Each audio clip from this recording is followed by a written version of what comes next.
सत हेब कि 200 वर्ष तलर भविष्य मालिका वचन धीरे धीरे जीवित होउछि कल्की मंदिर घोड़ा। कलिजुगर अंत निकटतर होउछि सबुआडे खाली दुर्नीति अनति। चारिआडे मातिलेणी कल्की मिलिलाणी अनेक आभास।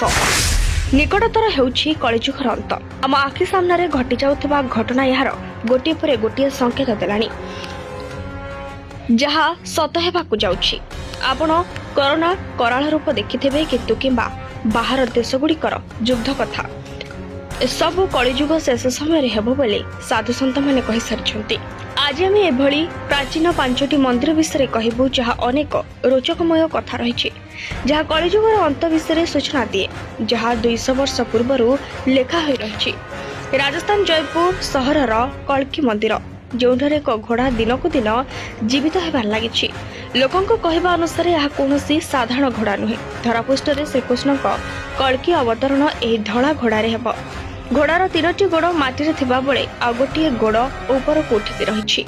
उठिथिबा गोड़ धीरे धीरे तळकु जाउछि एवं सेथिरे एक खंडिया सृष्टि होउछि। जेतेबेले सेही खंडिया भल होइछिबो सेतेबेले भगवान विष्णु कल्की रूपरे धरापृष्ठरे अवतरण करिबे।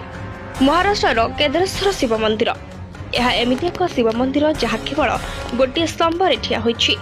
आ कहा जाए यह कौनसी साधारण स्तंभ नुहे बरं समय स्तंभ। विश्वास करा जाए कि जो दिन यह स्तंभ भुशुड़िब से दिन कलिजुगर विनाश हेब।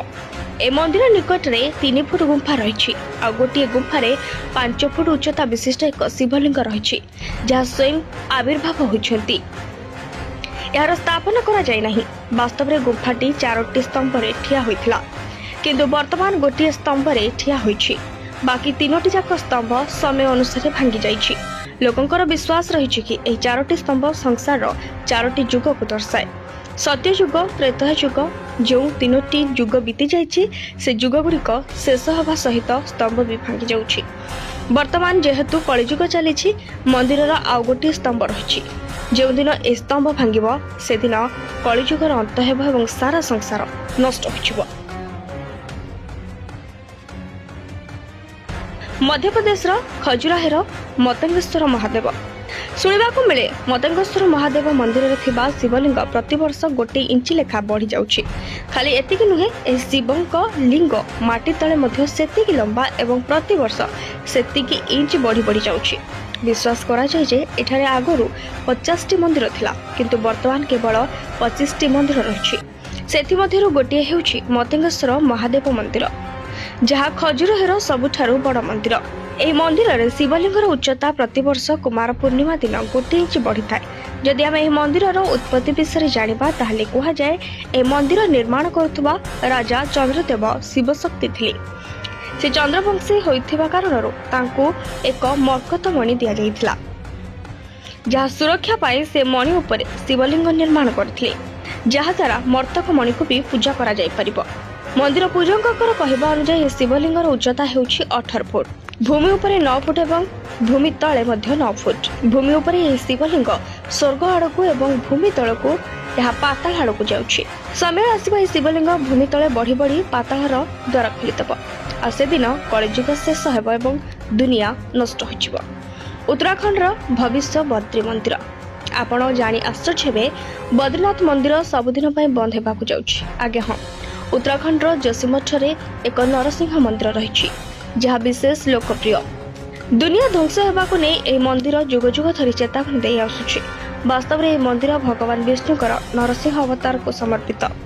पौराणिक कहानी अनुसार 8म शताब्दी रे आदि शंकराचार्य जोशीमठरे भगवान विष्णुकर रूपे नरसिंह प्रतिमा स्थापन करथिले। यहाँ सहित एक भविष्यवाणी मध्य करथिले कि प्रतिवर्ष नरसिंह मृत्युर डाहाण हाथ पतला होइजिब।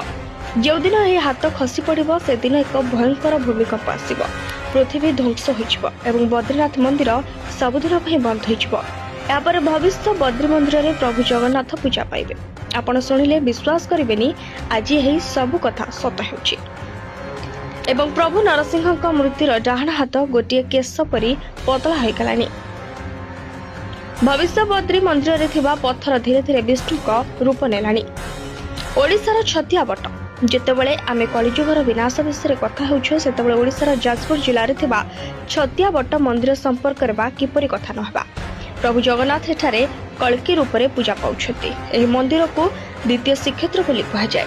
ଏହି ମନ୍ଦିର ଥିବା ବଟବୃକ୍ଷ ମୂଳରେ ନିଜ ସାଧନା ବଳରେ ମହାପୁରୁଷ ହାଡ଼ିଦାସ ନିଜର ଦିବ୍ୟ ସଶକ୍ତି ପ୍ରଦର୍ଶନ କରିବା ସହିତ ମାଳିକା ରଚନା କରିଥିଲେ, ଯେଉଁଥିରେ ସେ ଲେଖିଥିଲେ ଜୀବଜଗତ ହୋଇବ ଲୀନ 22 ପାହାଚେ ଖେଳିବ ମୀନ।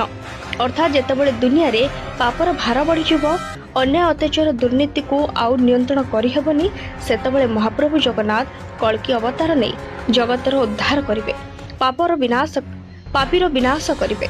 ସମ୍ପୂର୍ଣ୍ଣ ଜୀବଜଗତ ଧ୍ୱଂସ ହୋଇଯିବ ଏବଂ ସମୁଦ୍ରରୁ ବଡ଼ ଜୁଆର ଆସିବ। ଏହା ସହିତ 22 ପାହାଚେ ମୀନ ମଧ୍ୟ ଖେଳିବ। Bureau report, VNS live.